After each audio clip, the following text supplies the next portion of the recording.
AP cabinet భేటీలో పలు కీలక అంశాలు చర్చకు వచ్చాయి.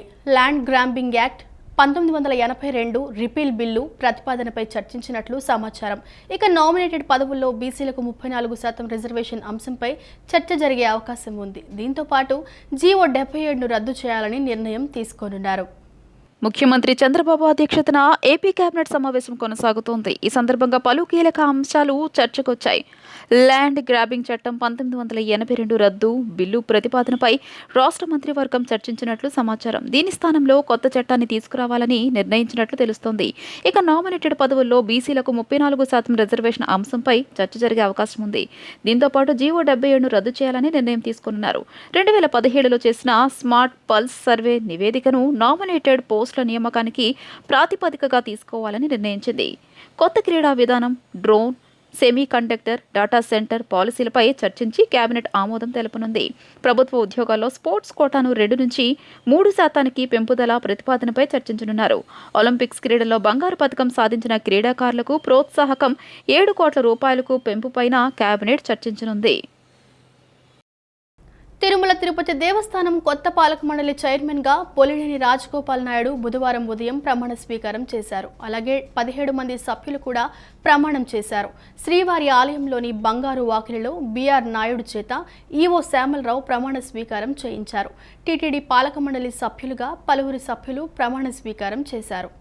తిరుమల తిరుపతి దేవస్థానం నూతన ధర్మకర్తల మండలి చైర్మన్గా బొల్లినేని రాజగోపాల్ నాయుడు బుధవారం ఉదయం ప్రమాణ స్వీకారం చేశారు.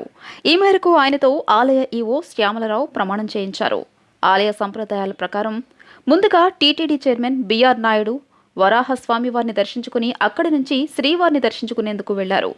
ఆయనతో పాటు బోర్డు సభ్యులు జ్యోతుల నెహ్రూ, వేమిరెడ్డి ప్రశాంతిరెడ్డి, కోటేశ్వరరావు, మల్లెల రాజశేఖర్ గౌడ్, కృష్ణమూర్తి, ఎంఎస్ రాజు, Panabaka Lakshmi, Narsireddy, Sambasivarao, Nannapaneni Sadasiva Rao, Janga Krishnamurthy, RN Darshan, justice HL Dutt, Shantaram, Rammurthy, Tammisetti Janaki Devi, B Mahender Reddy, అనుగులు Rangasri, Suchitra, ఎల్లా, బోరగప్పు ఆనంద్ సాయి, నరేష్ కుమార్, డాక్టర్ ఆదిత్ దేశాయ్, సౌరభ్ హెచ్ బోరా, భానుప్రకాష్ రెడ్డి ప్రమాణ స్వీకారం చేశారు.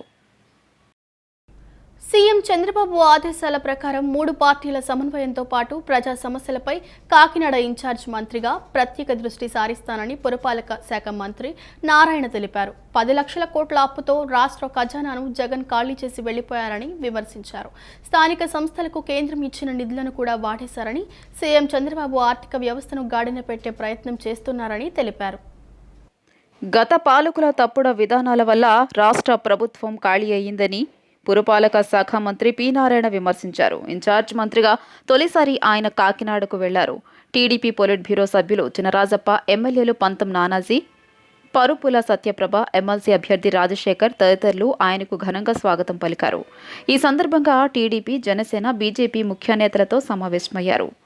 అనంతరం మంత్రి నారాయణ మీడియాతో మాట్లాడుతూ 10 లక్షల కోట్ల రూపాయల అప్పుతో రాష్ట్ర ఖజానాను జగన్ ఖాళీ చేసి వెళ్లిపోయారని తెలియజేశారు. స్థానిక సంస్థలకు కేంద్రం ఇచ్చిన నిధులను వాడేసుకున్నారని విమర్శించారు. ఖజానా ఖాళీ అయినా ఎన్నికల్లో ఇచ్చిన హామీలను ఒక్కొక్కటిగా టీడీపీ కూటమి ప్రభుత్వం నెరవేరుస్తుందని పేర్కొన్నారు. 3 ఏళ్లలో అమరావతి పనులు పూర్తవుతాయని తెలిపారు. మున్సిపాలిటీలు, కార్పొరేషన్లకు త్వరలో ఎన్నికలు జరిగేలా చర్యలు తీసుకుంటామన్నారు. కూటమి పార్టీలో ఎలాంటి కుమ్ములాటలు లేవని తెలిపారు. 3 పార్టీలు కలిసి ఉన్నప్పుడు చిన్నపాటి సమస్యలు ఉంటాయని, కూర్చుని మాట్లాడుకుంటే అవి పరిష్కారం అవుతాయని తెలియజేశారు. తెల్ల రేషన్, ఆధార్ కార్డులు ఈ రెండిటి అనుసంధానంతో గ్యాస్ కనెక్షన్ ఉన్నవారందరికీ ప్రతి ఏటా 3 సిలిండర్లను ఉచితంగా అందిస్తామని, ఇందులో ఎటువంటి సందేహాలకు తావులేదని మంత్రి నాదెండ్ల మనోహర్ అన్నారు. రాష్ట్రంలో 1.55 కోట్ల వంట గ్యాస్ కనెక్షన్లు ఉన్నాయని, దీపం పథకం కింద ఇప్పటివరకు సుమారు 17 లక్షల మంది నమోదు చేసుకున్నారని, అత్యధికంగా గుంటూరు జిల్లాలో 99,365 మంది నమోదు చేసుకున్నారన్నారు.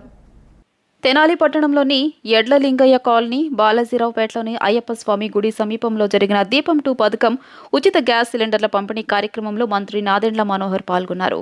దీపం 2 పథక లబ్ధిదారులతో మాట్లాడారు. వారి ఇళ్లలో తానే స్వయంగా టీ పెట్టి వారికి అందించి తాను తాగారు. ఈ సందర్భంగా మంత్రి మనోహర్ మాట్లాడుతూ 4 నెలల వ్యవధిలో ఏడాదికి 3 సిలిండర్లు ఉచితంగా పొందవచ్చని, ఎటువంటి సందేహాలు ఉన్నా 1967 నంబరుకు ఫోన్ చేసి సమాచారం తెలుసుకోవచ్చన్నారు. రాష్ట్రంలో 1.55 కోట్ల వంట గ్యాస్ కనెక్షన్లు ఉన్నాయని, దీపం పథకం కింద ఇప్పటి వరకు సుమారు 17 లక్షల మంది నమోదు చేసుకున్నారని, అత్యధికంగా గుంటూరు జిల్లాలో 99,365 మంది నమోదు చేసుకున్నారన్నారు. ఈకేవైసీ సమస్యను పరిష్కరించడానికి వచ్చే సోమవారం నుంచి వార్డు, గ్రామ సచివాలయాల్లోనే అనుసంధాన ప్రక్రియకు అవకాశం కల్పించనున్నామన్నారు. జిల్లా collector Nagalakshmi, sub collector Sanjana Simha, జిల్లా పౌర సరఫరాల అధికారిని కోమలి పద్దు, డిఎం లక్ష్మి, తహసీల్దార్ Gopalakrishna, commissioner Seshanna, VT Murthy, gas agency తరపున మురళీకృష్ణ తదితరులు పాల్గొన్నారు. రాష్ట్ర వ్యాప్తంగా 1967 అనే నంబర్ పెట్టాం. ఎవరికైనా ఇబ్బంది ఉంటే దానికి ఫోన్ చేయమని చెప్పాం. జిల్లా స్థాయిలో మొట్టమొదటిసారి మన రాష్ట్రంలో గుంటూరు జిల్లాలో మన కలెక్టర్ గారు కూడా చొరవ చూపించి ఇక్కడ ఒక టోల్ ఫ్రీ నంబర్ ఏర్పాటు చేసి హెల్ప్ సెంటర్లా ఏర్పాటు చేశారు. ఎవరికి ఎటువంటి ఇబ్బందులు లేకుండా ప్రతిరోజు కనీసం 3.5 నుంచి 4 లక్షల గ్యాస్ సిలిండర్ డెలివరీ అయ్యే విధంగా సిద్ధమయ్యాం. ఇప్పటి వరకు మాకు వచ్చిన బుకింగ్స్ రాష్ట్ర వ్యాప్తంగా 17 లక్షల బుకింగ్స్ వచ్చినాయి. వచ్చే సోమవారం నుంచి ఈ కేవైసీ ఎవరైతే చేసుకోలేదో వాళ్ళకి మరింత మేము మెరుగైన సేవలు అందించే విధంగా గ్రామ సచివాలయం, వార్డు సచివాలయం నుంచే వాళ్ళు కావాలంటే నమోదు చేసుకోవచ్చు. ఎందుకంటే ఇంతకుముందు పాపం ఒక వృద్ధురాలు మహిళ, ఆమె ఫోన్ లేదు నాకు, నేను బుకింగ్ చేసుకోలేకపోతున్నా అనే విషయం చెప్పారు. గ్రామ సచివాలయం, వార్డు సచివాలయం నుంచే ఈ నో యువర్ కస్టమర్ కేవైసీ వివరాలు వాళ్ళు నమోదు చేసుకునే విధంగా, తద్వారా వాళ్ళకి ఉచిత గ్యాస్ పథకం దీపం 2 ద్వారా సిలిండర్లు అందించడానికి ప్రభుత్వం నుంచి అన్ని విధాలుగా మేము సిద్ధంగా ఉన్నాం. మెగా డిఎస్సిని పారదర్శకంగా పగడ్బందీగా నిర్వహించేందుకు ఏర్పాట్లు చేయాలని విద్యాశాఖ మంత్రి నారా లోకేష్ అధికారులను ఆదేశించారు. డిఎస్సిలో సాధ్యమైనంత ఎక్కువ మంది అభ్యర్థులకు అవకాశం కల్పించాలన్నదే తమ లక్ష్యమని అన్నారు.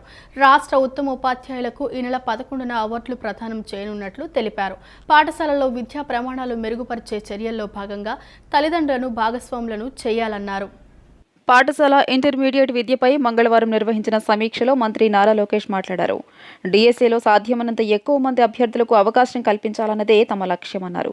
రాష్ట్ర ఉత్తమ ఉపాధ్యాయులకు ఈ నెల 11న అవార్డులు ప్రదానం చేయనున్నామన్నారు. పాఠశాలల్లో విద్యా ప్రమాణాలు మెరుగుపరిచే చర్యల్లో భాగంగా తల్లిదండ్రులను భాగస్వాములను చేయాలన్నారు. డిసెంబర్ మొదటి వారంలో తల్లిదండ్రులు, ఉపాధ్యాయుల సమావేశం నిర్వహించాలన్నారు. రాష్ట్రం మొత్తాన్ని 4 జోన్లుగా విభజించి విద్యార్థులకు అందించే మధ్యాహ్న భోజనం మెనూలో మార్పులు చేయాలని సూచించారు. మండలానికో జూనియర్ కళాశాల ఏర్పాటుకు చర్యలు తీసుకోవాలని తెలియజేశారు. ఇంటర్మీడియట్ విద్యార్థుల ప్రశ్నాపత్రాలను AI ద్వారా మూల్యాంకనం చేసే అంశాన్ని పరిశీలించాలి. ప్రభుత్వ కళాశాలల్లో చదివే JEE, నీట్ లాంటి ప్రవేశ పరీక్షల్లో ఉత్తమ ప్రతిభ కనబరిచిన విద్యార్థుల ఫోటోలు దినపత్రికల్లో ప్రచురించాలన్నారు. గ్రామీణ ప్రాంతాల్లో జూనియర్ కళాశాలల ఏర్పాటుకు త్వరితగతిన అనుమతులు మంజూరు చేయాలి అని లోకేష్ ఆదేశించారు.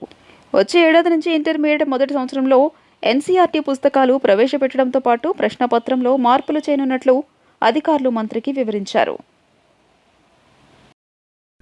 అధికారులు, ప్రజాప్రతినిధులు సమన్వయంతో పనిచేసినప్పుడే బాపట్ల జిల్లా అభివృద్ధి పట్టాలపై పరిగెడుతుందని జిల్లా ఇన్ఛార్జి మంత్రి, రాష్ట్ర గృహ నిర్మాణ, సమాచార, పౌర సంబంధాల శాఖ మంత్రి కొలుసు పార్థసారథి తెలిపారు. బాపట్ల జిల్లాకు 95 కిలోమీటర్ల తీర ప్రాంతం ఉందని, పర్యాటకంగా వివిధ ప్రాజెక్టులతో అభివృద్ధి చేయగలిగితే అన్ని రంగాలలో రాణించగలమన్నారు. సూర్యలంక బీచ్ అభివృద్ధికి సమగ్ర ప్రణాళిక రూపొందించి నివేదిస్తే సత్వరమే అమల్లోకి తెస్తామన్నారు. వరదలు, అకాల వర్షాల కారణంగా రైతులు పంటలు నష్టపోకుండా ఉండాలంటే డ్రైనేజీ కాలువలు, పంట కాలువలు బాగా ఉండాలని బాపట్ల జిల్లా ఇన్ఛార్జ్ మంత్రి కొలుసు పార్థసారథి జిల్లా యంత్రాంగానికి సూచించారు. గతేడాది సంభవించిన మిగిసాం తుఫాను కారణంగా వర్షపు నీరు పంట పొలాలను ముంచెత్తిందని, డ్రైనేజీ కాలువల నిండా తూటికాడ, ముళ్ల కంపలు పేరుకుపోయి నీళ్లు ప్రవహించడానికి అనుకూలంగా లేవన్నారు. అందువల్లే నాడు కాలువల్లో నీళ్లు సైతం పంట పొలాల్లోకి చేరి రైతులకు అపార నష్టాన్ని కలిగించిన విషయాన్ని మంత్రి గుర్తు చేశారు. ఆ పరిస్థితి రాకుండా ఉండాలంటే జనవరిలోనే పంట కాలువలు, డ్రైనేజీ కాలువల ఆధునికీకరణ, మరమ్మతులు పనులకు టెండర్లు పిలిచి మార్చి నుంచి పనులు ప్రారంభించాలని స్పష్టం చేశారు. నిన్న బాపట్ల కలెక్టరేట్లో జిల్లా అభివృద్ధి కమిటీ సమీక్షా సమావేశం జరిగింది. ఈ సమావేశానికి ముఖ్య అతిథిగా హాజరైన మంత్రి పార్థసారథి మాట్లాడుతూ, వ్యవసాయ సీజన్ సమీపించే నాటికి అన్ని రకాల కాలువల పనులు పూర్తి చేయడానికి ఇప్పటి నుంచి కార్యాచరణ తీసుకోవాలని జలవనరుల శాఖాధికారులను ఆదేశించారు. పూర్తిగా విధ్వంసమైన ఈ రాష్ట్ర ఆర్థిక పరిస్థితుల్ని ముఖ్యమంత్రి గారు పట్టాలు ఎక్కించడానికి అహర్నిశలు కష్టపడుతున్న విషయాన్ని మీరు కూడా చూస్తూ ఉన్నారు, మనం కూడా చూస్తూ ఉన్నాం. ఎన్నో కష్టాలున్నా కూడా ఆర్థికంగా ఈ రాష్ట్రం పూర్తిగా ఛిద్రమై అయిపోయినప్పటికీ కూడా మరి ఏదైతే హామీలు ఇచ్చారో ముఖ్యమంత్రి గారు వాటన్నింటినీ కూడా అమలు చేస్తానికి ప్రయత్నం చేస్తూ ఉన్నారు. రాష్ట్రానికి పట్టాలెక్కించడమే కాకుండా రాబోయే రోజుల్లో ఈ రాష్ట్రాన్ని దేశంలోనే ఒక ఉన్నత 1-2 ప్లేసుల్లో ఉంచడానికి బ్రహ్మాండమైన ఇండస్ట్రియల్ పాలసీ కానివ్వండి, అదేవిధంగా clean and green energy policy కానివ్వండి, ఇటువంటి పాలసీలన్నీ తీసుకొచ్చి ఈ రాష్ట్రాన్ని అభివృద్ధి పనులకు తీసుకెళ్లాలని చెప్పేసి ముఖ్యమంత్రి గారు కృషి చేస్తున్న విషయం కూడా మనకు తెలుసు. వారి కృషికి తోడుగా మనం కూడా రాష్ట్రం అభివృద్ధి చెందాలంటే తప్పకుండా రాష్ట్రంలోని జిల్లాలన్నీ కూడా అభివృద్ధి చెందాలి. సో వారి కృషికి తోడుగా మనందరం కూడా వారి ఆలోచన సరళికి తగ్గట్టు మనందరం కూడా కృషి చేసి ఈ జిల్లాని నూతన డిజైన్లతో రూపొందించిన రేషన్ కార్డులను త్వరలోనే అందుబాటులోకి తీసుకువస్తామని పౌర సరఫరాల శాఖ మంత్రి నాదెండ్ల మనోహర్ తెలిపారు. పింఛన్ల ఆడిటింగ్కు అంతా సిద్ధంగా ఉండాలని, అర్హత ఉన్నవారికి అందించే ఏర్పాటు చేయాలన్నారు. దీపం 2 పథకం అమలును పరిశీలిస్తే రాష్ట్రంలో 12 లక్షల నుంచి 16 లక్షల మంది కార్డుదారులకు ఆధార్ అనుసంధానం కాలేదని తేలిందన్నారు. కౌలు రైతులకు మేలు కలిగేలా భూముల యజమానులకు ఎటువంటి ఇబ్బంది లేని కొత్త చట్టాన్ని తీసుకురానున్నామని మంత్రి పేర్కొన్నారు. గుంటూరు జిల్లా తెనాలిలో నియోజకవర్గంలోని గ్రామ వార్డు సచివాలయాల సిబ్బందితో మంగళవారం నిర్వహించిన సమన్వయ సమావేశంలో మంత్రి నాదెండ్ల మనోహర్ మాట్లాడారు. క్షేత్రస్థాయిలో ప్రజలకు అందుబాటులో ఉండే సచివాలయాల సిబ్బంది బాధ్యతగా విధులు నిర్వహించాలన్నారు. సచివాలయాల పనితీరుపై అధ్యయనం చేయాలని ప్రభుత్వం ఇప్పటికే నిర్ణయించిందని చెప్పారు. ప్రజాప్రతినిధుల చొరవ, ప్రభుత్వ విభాగాల సమన్వయంతో పనిచేస్తే ఫలితాలు ఎలా ఉంటాయో తెనాలి మండలంలో రోజుల వ్యవధిలో 5,808 మంది రైతుల అడంగల్ పొరపాట్లను సరిదిద్దిన వైనం చాటి చెబుతోందన్నారు. పింఛన్ల ఆడిటింగ్కు అంతా సిద్ధంగా ఉండాలని, అర్హత ఉన్న వారికి అందించే ఏర్పాటు చేయాలన్నారు. దీపం 2 పథకం అమలును పరిశీలిస్తే రాష్ట్రంలో 12 లక్షల నుంచి 16 లక్షల మంది కార్డుదారులకు ఆధార్ అనుసంధానం కాలేదని తేలిందన్నారు. అనుసంధానం చేయించుకునే అవకాశాన్ని గ్రామ వార్డు సచివాలయాల్లోనే త్వరలో అందుబాటులోకి తీసుకువస్తామన్నారు. కౌలు రైతులకు మేలు కలిగేలా భూముల యజమానులకు ఎటువంటి ఇబ్బంది లేని కొత్త చట్టాన్ని తీసుకురానున్నామని మంత్రి పేర్కొన్నారు. పెన్షన్స్ విషయంలో కూడా మీరందరూ కూడా ఒక ఆడిట్ కోసం సిద్ధం అవ్వాలి. పెన్షన్స్ ఆడిట్ చేయాలి మనం. మీ సచివాలయ పరిధిలో మీకున్న పెన్షన్స్ ఎవరికైతే పాపం 80%, 90% దివ్యాంగులుగా వాళ్ళకి సర్టిఫికేట్ వచ్చిందో వాళ్ళకి ఇంకా ప్రభుత్వం నుంచి మనం పూర్తి స్థాయిలో అందించలేకపోతున్నాము. వాటిని గుర్తించాలి, కష్టపడి తీసుకొద్దాం. నెల రోజుల లోపే కొత్త పెన్షన్లు ఇద్దాం, ఆ మార్పు తీసుకొద్దాం. సదరం సర్టిఫికేట్ కోసం వీళ్ళు పాపం తిరగాల్సిన అవసరం లేకుండా మనమే ఒక క్యాంప్ ఏర్పాటు చేద్దాం రాబోయే రోజుల్లో. దానికి సిద్ధమవ్వండి. రేషన్ కార్డులు, రైస్ కార్డుల గురించి చాలామంది అడుగుతూ ఉన్నారు. ఆల్రెడీ కొత్త డిజైన్ సిద్ధమైంది. త్వరలోనే ఈ రైస్ కార్డ్స్ ఎవరికైతే కొత్తగా అప్లై చేయాలనుకుంటున్నారో, లేదా కుటుంబాల్లో కొంతమంది పెళ్లి చేసుకుని స్ప్లిట్టింగ్ ఆఫ్ కార్డ్స్ చాలామంది అడుగుతున్నారు. కొంతమంది అడ్రస్ మార్పులు నమోదు చేయాలనుకుంటున్నారు. గుంటూరు, కృష్ణా, ఉభయ గోదావరి జిల్లాల పట్టభద్రుల నియోజకవర్గ ఓటర్ల చేర్పుల గడువును ఈ నెల 18 వరకు పొడిగించాలని టీడీపీ ఎమ్మెల్సీ అశోక్ బాబు, మాజీ ఎమ్మెల్సీ రామకృష్ణ విజ్ఞప్తి చేశారు. ఎన్నికల కమిషన్ గైడ్లైన్స్ ప్రకారం ఓటర్ నమోదుకు ఈ నెల 6 వరకు గడువు ఉందని, నమోదులో ఉదాసీనత, నిర్లిప్తత కనిపిస్తోందన్నారు. కృష్ణా, గుంటూరు పట్టభద్రుల నియోజకవర్గాల్లో ఓ రకంగా నమోదైన తూర్పు, పశ్చిమ గోదావరి నియోజకవర్గాల్లో నమోదు నడకన సాగుతోందన్నారు. పట్టభద్రుల ఓటర్ల నమోదు గడువును ఈ నెల 18 వరకు పొడిగించాలని కేంద్ర ఎన్నికల సంఘాన్ని టీడీపీ ఎమ్మెల్సీ అశోక్ బాబు కోరారు. గతంలో ప్రతిపక్షంలో ఉండి కూడా పట్టభద్రుల ఎమ్మెల్సీ ఎన్నికల్లో విజయడంకా మోగించామని, ఈసారి అదే కొనసాగాలని పార్టీ శ్రేణులకు పిలుపునిచ్చారు. అధికారులు ఎన్నికల సంఘం ఇచ్చిన మార్గదర్శకాలను ఖచ్చితంగా పాటించాలన్నారు. గతంలో ఉద్యోగులకు 43% ఫిట్మెంట్, మినిమం టైం స్కేల్ ఇచ్చామన్నారు. భార్యాభర్తలు ఒకే దగ్గర ఉద్యోగం చేసేలా విధానాలు అమలు చేస్తామని, వైకాపా పరిపాలనలో గత 5 ఏళ్లలో అన్ని వర్గాల ప్రజలు దగా పడ్డారు అని అశోక్ బాబు విమర్శించారు. మాజీ ఎమ్మెల్సీ ఏఎస్ రామకృష్ణ మాట్లాడుతూ సర్వర్ పనిచేయకపోవడం ఓటర్ల తప్పు కాదని, గడువును పొడిగించాలని కోరారు. ముఖ్యంగా విజయవాడలో జరిగిన వరదల కారణంగా కానీ, లేదంటే 30/9/2024 ప్రారంభం కావాల్సిన ఈ ఓటర్ నమోదు కార్యక్రమం 3 రోజుల వరకు కొన్ని టెక్నికల్ అంశాల వలన ప్రారంభం కాలేదు. మధ్యలో ఇవాళ కూడా సర్వర్ సరిగ్గా పనిచేయలేదు. కాబట్టి ఈ ఇబ్బందులు ఉండడం వలన కొంత నమోదు తగ్గిన మాట వాస్తవమే. అయినా కూడా మరి ఈ కారణాల వలన ఓటర్ నమోదు తక్కువ ఉంది కాబట్టి ఈ ఆఖరి తేదీని పెంచవలసిందిగా మేము కేంద్ర ఎన్నికల కమిషన్ని ఇవాళ కూడా మన ఎంపీ బృందం కలుస్తుంది, వస్తుందని ఆశిస్తున్నాం. అయితే ఎమ్మెల్సీ ఎన్నికలంటే ఈసారి గతంలో 3 స్థానాలు, రాయలసీమలో 1, విశాఖపట్నంలో 1, ఇక్కడ దీంట్లో 1, తూర్పు రాయలసీమ, వెస్ట్ రాయలసీమ, విశాఖపట్నం 3 గ్రాడ్యుయేట్ సీట్లను కూడా తెలుగుదేశం అభ్యర్థులే గెలవడం జరిగింది.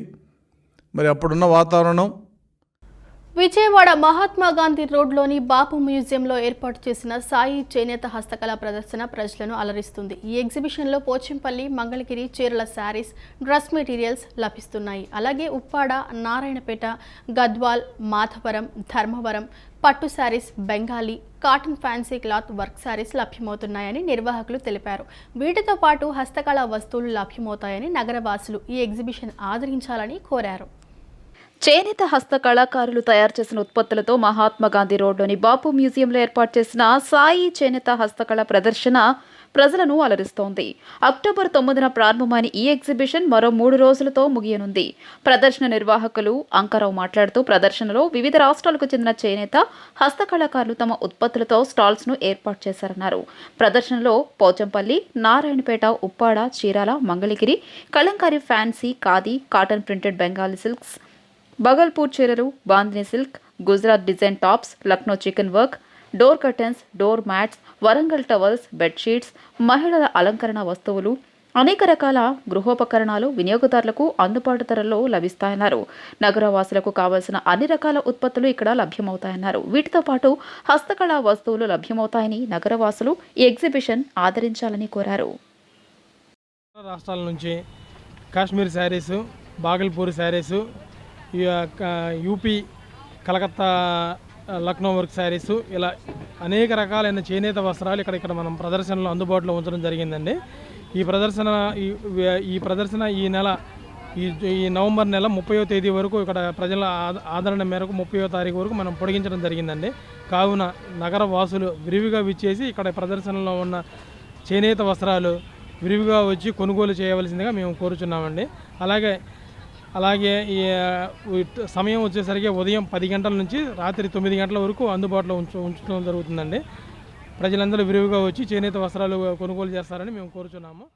ఆపదలో ఉన్న వారిని ఆదుకునే 108 సిబ్బందికి 3 నెలలుగా అరబిందో యాజమాన్యం వేతనాలు అందటం లేదు. 104 తల్లి బిడ్డ ఎక్స్ప్రెస్ సిబ్బందికి 5 నెలలుగా జీతాలు రాక అవస్థలు పడుతున్నారు. రాష్ట్ర వ్యాప్తంగా ఉన్న 108 సిబ్బందికి గత 3 నెలలుగా అరబిందో యాజమాన్యం వేతనాలు అందడం లేదు. 104 తల్లి బిడ్డ ఎక్స్ప్రెస్ సిబ్బందికి 5 నెలలుగా జీతాలు రాక అవస్థలు పడుతున్నారు. వేతనాల కోసం అరబిందో యాజమాన్యాన్ని ప్రశ్నిస్తే ప్రభుత్వం నిధులు విడుదల చేయలేదంటూ చేతులు దులుపుకుంటుందని సిబ్బంది ఆవేదన వ్యక్తం చేస్తున్నారు. పీఎఫ్, సెలవులు, ఖర్చుల రియంబర్స్మెంట్ డబ్బులను చెల్లించకుండా అరబిందో సంస్థ వేధిస్తోందని వాపోతున్నారు. సేవల పేరుతో అరబిందో సంస్థ గత 2 ఏళ్లుగా భారీగా దోపిడీకి పాల్పడిందని 108, 104 ఉద్యోగుల సంఘాలు ఆరోపించాయి.